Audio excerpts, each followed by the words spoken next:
every year, Jamie Dimon, who I think is the most famous bank president in the world at this point, he does an annual letter to shareholders every single year. Last year, he talked about this economic hurricane that was looming, right? So we've all been on edge. We've all been waiting for this report to come out.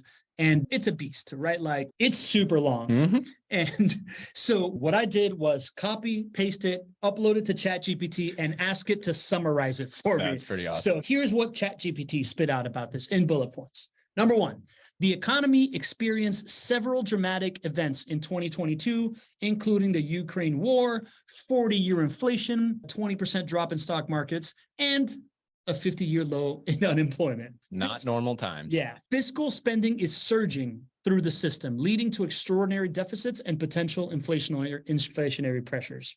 So no surprise there. Spending is going bananas. 100%. Quantitative tightening is following more than a decade of quantitative easing, which may lead to higher interest rates. Sounding pretty familiar, all the stuff we've been talking about on the show. Geopolitical tensions, particularly the war in Ukraine, adding material risks to the economy. More weird stuff. Managing risks is critical for real estate investors, and interest rates are extremely important in affecting all things economic.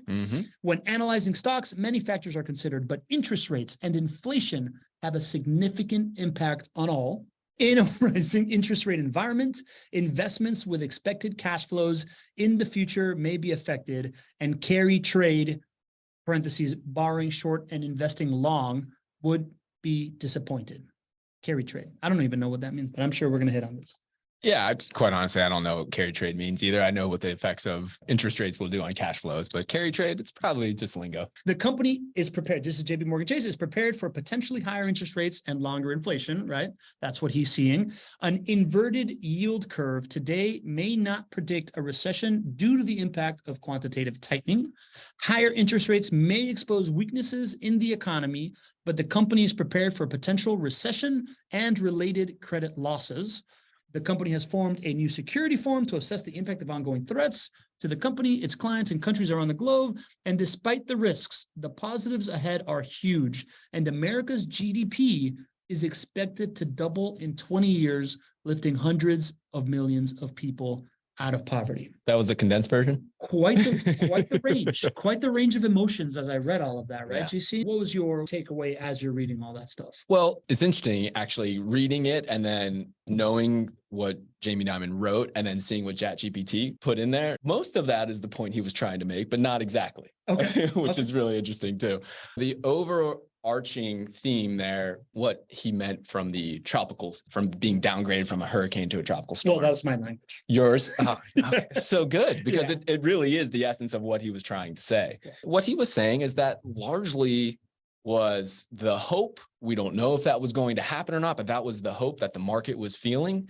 And then Silicon Valley Bank went under. Yeah. And it caused a very big kind of pivot in the thoughts and actions of investors.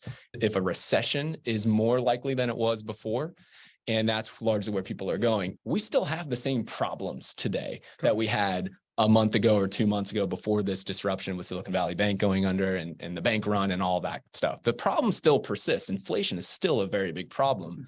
The Fed now cannot be as aggressive as they probably want and reining in inflation. They cannot be as aggressive when it comes to rate hikes. It's an even more delicate balance now. Yeah. And the risk of really turning this into a deep recession or creating chaos and fear in the minds of Americans is higher now. So what does that mean? We still have the same problem, but it probably means that we are not going to have as many rate hikes, but we're still going to experience that pain. It's probably going to be a longer runway of inflation. It's probably going to be a longer runway of borrowing costs being higher, probably a longer runway of whatever type of recession we may or may not be heading into. To me, what Jamie Dimon was talking about here is it's probably going to be a slower process. Inflation is probably going to be here with us for a longer, elevated inflation for a longer period of time.